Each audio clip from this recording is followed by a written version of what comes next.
Good morning all of you. आज हम हिंदी का 5 नंबर चैप्टर यानी 5th अध्याय पढ़ते हैं। 5वां अध्याय आत्मबल। आत्मबल क्या होता है?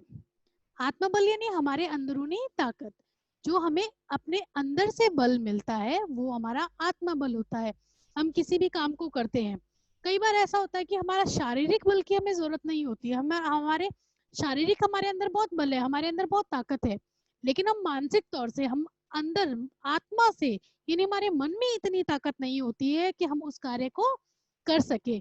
हमारे अंदर ताकत है, शारीरिक ताकत बहुत होती है, हम उस कार्य को शारीरिक ताकत से करना है तो हम कर सकते हैं। लेकिन कई बार ऐसा होता है कि हमारे जो आत्मा की ताकत है वो हमारे अंदर नहीं होती है, जिससे कि हम उदासीन हो जाते हैं, और हमारा जो आत्मबल नहीं होने के कारण वो कार्य नहीं हो पाता। इसी आत्मबल पर ये पाठ है। इस अध्याय में ये बताया गया है कि कैसे आत्मबल के विश्वास पर कोई भी कार्य बड़ी आसानी से किया जा सकता है। स्वामी विवेकानंद के बारे में, उनके जीवन के बारे में इसमें बताया गया है। उनके जीवन में कैसी कैसी घटनाएं घटी, जिससे उन्होंने सीख लेके अपने आत्मबल को बढ़ाया, और कहाँ पर वो शिकागो सम्मेलन में गए, उन्होंने कैसा भाषण दिया, कि और शिकागो जाने के बाद उनको किन किन मुश्किलों का सामना करना पड़ा, ये सब इस अध्याय में बताया है। देखिए, पहले हम लेखक परिचय पढ़ते हैं। आचार्य चतुर्सेन शास्त्री का जन्म, इस पाठ को किसने लिखा है? आचार्य चतुर्सेन शास्त्री का जन्म सन 1891 यानी कि 1891 में तथा मृत्यु 2 फरवरी 1960 में हुई थी। इन्होंने साहित्य की विविध विधाओं का अनवरत रूप से काम किया। इन्होंने लगभग 40 उपन्यास, 10 नाटक, प्रचुर मात्रा में गद्य काव्य के साथ साथ समाज, राजनीतिक, धर्म, स्वास्थ्य, संस्कृति और चिकित्सा आदि पर अनेक ग्रंथ इन्होंने लिखे। इनके लेखों में देशभक्ति की भावना का साहित्य का प्रमाण तत्व है। इन्होंने देश के लिए शहादत देने वाले सपूतों पर ऐसे निबंध, संस्मरण यानी कि यादें, रेखा चित्रों की रचना की जो पाठकों में देश की सेवा की भावना का संचार करते हैं। शास्त्री जी ने बहुत सारे ऐसे पाठ और निबंध, उपन्यास लिखे जो देशभक्तों पर आधारित थे, यानी कि देश की सेवा करने वालों राष्ट्रीय भक्तों पर आधारित थे, उनकी जीवनियां लिखी। प्रस्तुत पाठ इन्हीं की रचनाओं पर आधारित है। इसमें उन्होंने स्वामी विवेकानंद के जीवन के ऐसे प्रसंगों का वर्णन किया जो पाठकों में आत्मबल के प्रति उत्सुकता को बढ़ाता है। आत्मबल क्या है और यह जीवन में कितना महत्वपूर्ण है, इसका आभास हमें यह पाठ पढ़कर हो जाएगा। स्वामी विवेकानंद का जन्म, बचपन का नाम नरेंद्र नाथ था। स्वामी विवेकानंद के बचपन का नाम नरेंद्र नाथ दत्त था। उनका जन्म 12 जनवरी 1863 में 1863 में हुआ, और कोलकाता में यानी कि कलकत्ता में हुआ। उनके बचपन का नाम क्या था? नरेंद्र नाथ दत्त। उनके पिता का नाम विश्वनाथ दत्त था, और जो विश्वनाथ दत्त यानी उनके जो पिता थे, वो पश्चिम से आए बुद्धिवाद के पुजारी थे, पर उनकी माता धर्मपरायण और सनातनी विचारों की हिंदू महिला थी। जो उनके पिता थे, उन्होंने पश्चिम से आए विचारों को ग्रहण किया, और उनकी माता धार्मिक थी। इसीलिए स्वामी विवेकानंद में उनके दोनों गुण आए, यानी कि पिता से उन्होंने पश्चिम के जो गुण थे वो लिए, और माता से उन्होंने धर्म की प्रेरणा ली। बालक नरेंद्र के व्यक्तित्व में दोनों की श्रेष्ठताओं का समाहार हुआ। जो जो अच्छी आदतें थी उनको उन्होंने लिया। पिता से उन्होंने बौद्धिकता ली, और माता से धर्म की प्रेरणा प्राप्त की। स्वामी विवेकानंद कहते हैं, मेरे साहसी युवकों, उन्होंने युवकों को यानी कि आज का युवक का जो नया समाज है, जो युवा पीढ़ी है, उनको संबोधित करते हुए उन्होंने कहा कि मेरे साहसी युवकों, यह विश्वास रखो कि तुम ही सब कुछ हो। तुम महान कार्य करने के लिए इस धरती पर आए हो। गिदड़ भभकियों से भयभीत न होना। चाहे ब्रज गिरे, बिजली गिरे, तो भी निडरता से खड़े हो जाना, अपने कार्य में जुट जाना। बल ही परम आनंद, शाश्वत और अमर जीवन है। नरेंद्र ने यानी कि विवेकानंद ने क्या कहा, लोग युवाओं को कहा कि चाहे कुछ भी हो जाए, धरती पे तुम्हें कितनी भी विपत्ति का सामना करना पड़े, वृक्ष गिर जाए, लेकिन भयभीत मत होना। विपत्ति के सामने निडरता के साथ आप खड़े रहना।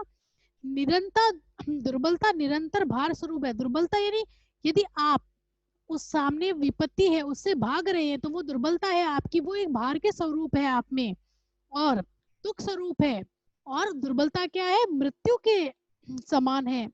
विवेकानंद ने निराशा के घोर अंधकार को चीरकर भारतीय जनमानस में आत्मविश्वास की ज्योति जगाई थी और देश देशांतरों में भारत की आध्यात्मिक श्रेष्ठता की धाक बैठाई। उन्होंने भारतीय जनमानस में, विवेकानंद ने जितना भी भारत का जनमानस है उसमें धर्म के प्रति आस्था जगाई और भारत से बाहर भी भारतीयों की आध्यात्मिकता की श्रेष्ठता की दाग जमा दी। यानी उन्होंने बताया कि किस प्रकार आपके अंदर यदि धर्म की स्थापना है, आप दुर्बलता से, किसी भी दुर्बलता को सामने ना लाकर हर विपत्ति को साहस के साथ उसका सामना करना चाहिए। विवेकानंद के ये शब्द मात्र उपदेश नहीं, अपने जीवन में उन्होंने स्वयं भी इस सत्यता को परखा। जैसा मैंने आपको बताया कि किसी भी प्रकार की विपत्ति, कोई भी मुश्किल आए तो हमें दुर्बलता के साथ उसका सामना नहीं करना चाहिए, हमें उसका सामना धैर्य के साथ करना चाहिए। तो विवेकानंद कहते हैं कि ये जो मेरे शब्द है सिर्फ आज के युवाओं के लिए नहीं है, मैं पूरे समाज को बताना चाहता हूँ। और ये जो मेरे शब्द है सिर्फ एक उपदेश नहीं है, और मेरे शब्द सिर्फ दूसरे लोगों के लिए नहीं है, मैंने इसको स्वयं भी परखा है, यानी कि मैंने अपने जीवन में भी इसको करके देखा है कि कभी मेरे सामने भी ऐसी कोई घटना हुई है कि मैंने पहले तो उस घटना से डर के भागने की कोशिश की, लेकिन जब मैंने अपने आत्मबल से उसका सामना किया तो मैंने उस विपत्ति पे या उस मुश्किल पे विजय प्राप्त की। उसकी एक घटना उन्होंने बताई है इसमें कि किस प्रकार एक बार वो मंदिर में जा रहे थे और उनके पीछे बंदर भागने लगे, तो वो और तेज भागते, बंदर उनके पीछे और तेज भागने लगे, लेकिन तभी एक ब्राह्मण ने या एक युग पुरुष ने उन्हें देखा और कहा कि आप भागे मत, आप रुक जाइए। जैसे ही वो रुके तो सारे बंदर भी रुक गए। स्वामी विवेकानंद प्राय अपने जीवन की एक घटना सुनाया करते थे। उनके अनुसार एक बार बनारस में बंदरों ने मुझे घेर लिया, मैं डरकर भाग खड़ा हुआ, उन्होंने मेरा पीछा किया। कहाँ पर, किस जगह की घटना थी, बनारस की। वो कहते हैं कि बनारस में एक बार बंदरों ने मुझे घेर लिया और मेरे पीछे भागने लगे, मैं भी डर गया और बंदरों का साहस, मुझे डरा हुआ देख के बंदरों का साहस और भी बढ़ गया। उन्होंने मेरा पीछा किया, मैं और तेज भागने लगा और बेताशा भागता ही गया।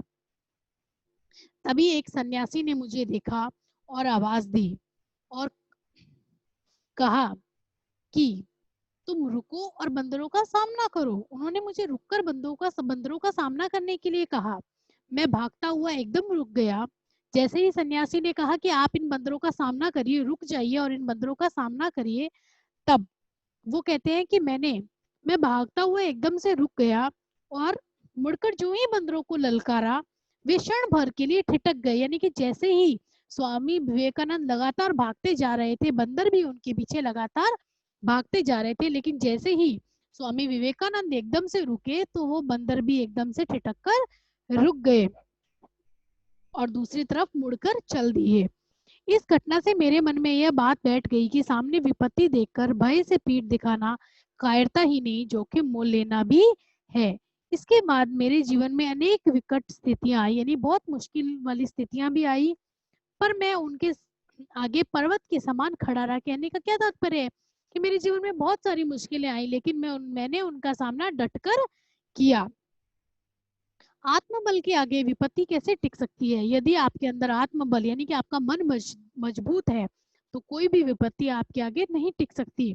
इसी आत्मबल के सहारे रामेश्वर जाते समय मैं किराए के अभाव में जय काली कहकर समुद्र में कूद पड़ा और तैरकर मंदिर में निकला। फिर एक घटना वो बताते हैं कि एक बार मुझे मंदिर में जाना था, काली माता का मंदिर था, और रामेश्वर जाते समय मेरे पास जाने के साधन के पैसे नहीं थे कि मैं किसी गाड़ी या कोई और साधन किराए पे ले सकूं, तो मेरे पास किराया नहीं था देने के लिए। तो उन्होंने क्या किया, उन्होंने समुद्र में सीधी छलाक लगा दी और क्या कह के छलाक लगाई, जय काली कहकर उन्होंने छलाक लगाई और वो अपने आत्मबल के भरोसे पे ही उन्होंने वो छलाक लगाई और वो सीधा तैर कर उस काली माता के मंदिर में ही जा निकले। निर्भयता सन्यासी की विशेषता है। स्वामी विवेकानंद में निडरता कूट कूट कर भरी हुई थी। उन्हीं दिनों अमेरिका के शिकागो में सर्वधर्म सम्मेलन के आयोजन की खबर समाचार पत्रों में छपी। उन दिनों अमेरिका का एक शहर है शिकागो, वहां पर धर्म सम्मेलन होने वाला था। उसकी सूचना समाचार पत्रों में छपने लगी। रामानंद के महाराज भास्कर सेतुपति ने स्वामी जी से सानुरोध किया कि वे अमेरिका जाकर इस सम्मेलन में भाग ले। उनसे अनुरोध किया गया। रामानंद के महाराज भास्कर के सेतुपति ने उनसे कहा कि आप शिकागो, अमेरिका के शहर शिकागो जाइए और उस धर्म सम्मेलन में भाग लीजिए। उन्होंने विवेकानंद जी की पूरी विदेश यात्रा का खर्च उठाया और उन्होंने स्वीकार कर लिया कि यदि आप विदेश जाते हैं तो मैं आपकी सारी यात्रा का खर्च भी उठा लूंगा। अमेरिका जाना निश्चित हो गया, अमेरिका जाना तय हो गया। विवेकानंद जी ने अपने गुरु, विवेकानंद के गुरु स्वामी श्री गुरु रामकृष्ण परमहंस थे, उन्होंने उनकी पत्नी राम परमहंस की पत्नी से आज्ञा मांगी और उनकी पत्नी ने भी उन्हें आज्ञा दे दी। उन्होंने उनकी पत्नी को पत्र लिखकर अनुमति मांगी थी और गुरु पत्नी ने सहर्ष अपनी अनुमति भेज दी। सन 1893 यानी 1893 ईस्वी में 31 मई को विवेकानंद पेनिनसुला नामक जहाज पर सवार होकर अमेरिका के लिए चल पड़े। वो उनकी सारी व्यवस्थाएं कर दी गई थी कि आप अमेरिका चले जाएं, आपका सारा खर्च उठा लिया जाएगा और आप जाएं। लेकिन वो चले तो गए, लेकिन आगे जाके देखा कि वो सम्मेलन 2 महीने बाद होने वाला था और उस सम्मेलन में भाग कौन ले सकता था, जो किसी संस्था का संस्थापक हो। देखिए, रास्ते में कई दिन लग गए। शिकागो पहुंचने पर उन्हें यह जानकर बड़ी निराशा हुई कि एक तो धर्म सम्मेलन होने में अभी 2 महीने बाकी थे, यानी कि वो 2 महीने पहले ही वहां शिकागो पहुंच चुके थे। दूसरे यह कि सम्मेलन में उनका भाग ले सकना कठिन है, क्योंकि उस सम्मेलन में भाग कौन ले सकता है, वही व्यक्ति भाग ले सकते हैं जो किसी धर्म या संस्था के प्रतिनिधि बनकर आए हो, यानी कि आप किसी संस्था में उसकी संस्था की तरफ से भेजे गए हो, वही व्यक्ति उस सम्मेलन में भाग ले सकता है। पहली मुश्किल उनके सामने आई कि वो जो धर्म सम्मेलन था उसमें भी 2 महीने बाकी थे। आप सोचिए कि एक व्यक्ति जिसके पास पैसा नहीं था, सिर्फ आत्मबल था, वो विदेश में जाता है, उसका आने जाने का खर्चा और थोड़ा रहने का भी खर्चा उठाया जाता है, लेकिन वहां जाने के बाद उन्हें पता चलता है कि अभी 2 महीने बाद धर्म सम्मेलन है और उसमें भी यदि वो किसी संस्था ने उन्हें भेजा है, वो भी धार्मिक किसी संस्था का प्रतिनिधि बनकर वो यदि यहाँ आए हैं, तो ही वो उस सम्मेलन में भाग ले सकते हैं।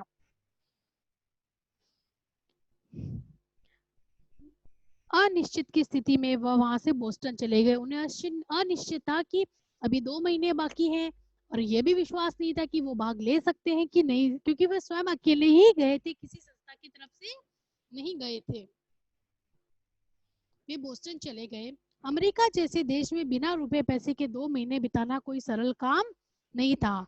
वहां उन्हें कोई जानता नहीं था। पहनने के लिए उनके पास पर्याप्त वस्त्र नहीं थे, भोजन की व्यवस्था भी नहीं थी, रहने के लिए कोई स्थान नहीं था। सब प्रकार के अभावों में भी उनके पास केवल उनका प्रभावशाली व्यक्तित्व था और इस पैसा नहीं था, कपड़े नहीं थे, लेकिन सबसे ज्यादा चीज उनके पास क्या थी, प्रभावशाली व्यक्तित्व और आत्मबल। बोस्टन की एक महिला उनसे प्रभावित हुई, उन्हें अपने यहाँ ले आई, उनकी सारी व्यवस्था कर दी।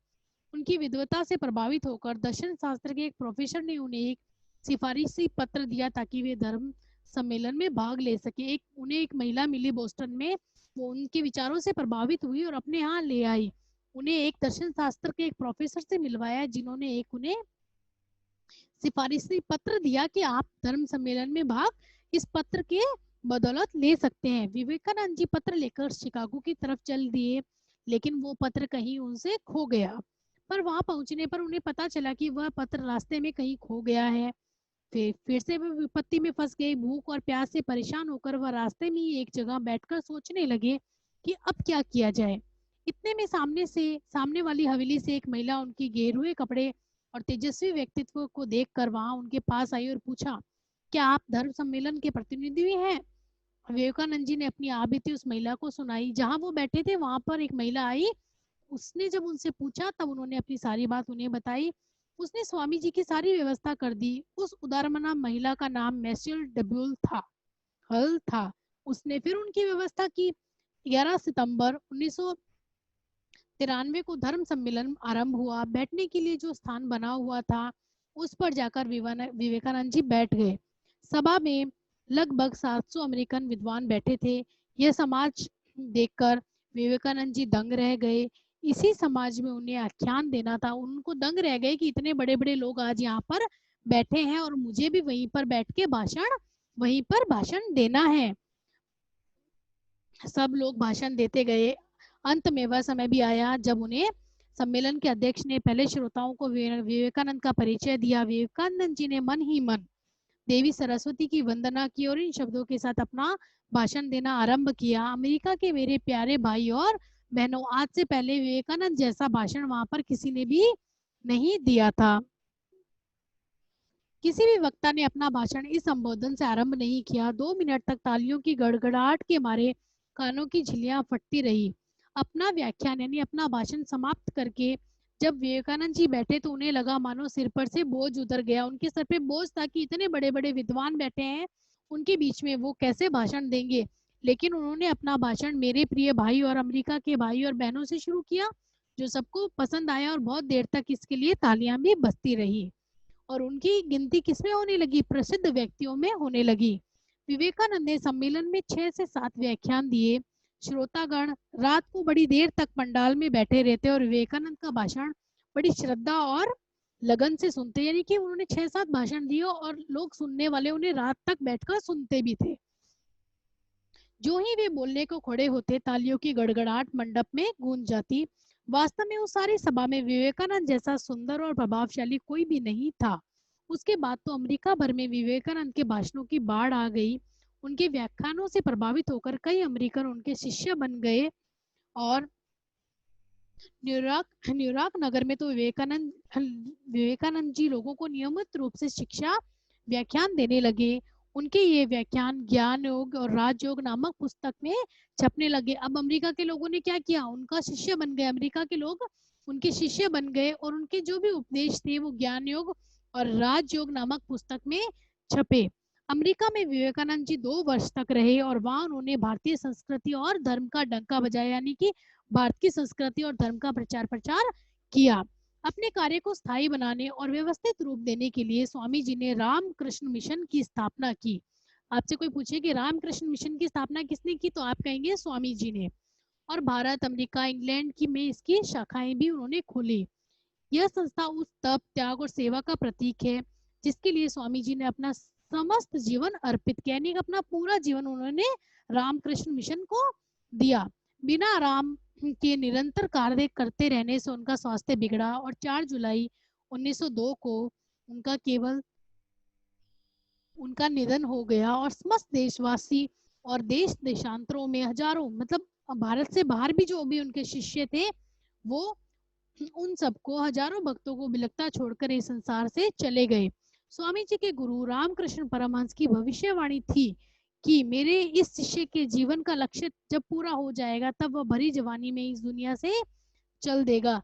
जो उनके गुरु थे रामकृष्ण परमहंस, उन्होंने पहले से ही भविष्यवाणी कर रखी थी कि जब इसका लक्ष्य पूरा होगा तो ये भरी जवानी में ही सबको छोड़ के चला जाएगा, और वो भविष्यवाणी सच भी हुई। परमहंस की भविष्यवाणी पूरी तरह ठीक निकली। विवेकानंद की अनवरत साधना और उत्कट सेवा भाव ने भारत के स्वतंत्रता संग्राम के लिए ऐसी उर्वर भूमि तैयार कर दी जिसने गांधी, रविंद्र, तिलक, अरविंद, सुभाष और जवाहर जैसे सपूतों को जन्म दिया। स्वामी विवेकानंद की देन राष्ट्र सदा कृतज्ञता से याद करेगा। लेखक कहते हैं कि जो स्वामी विवेकानंद ने हमारे देश को, हमारे समाज को दिया, उनको हम आज भी याद करते हैं और लगातार याद करते रहेंगे।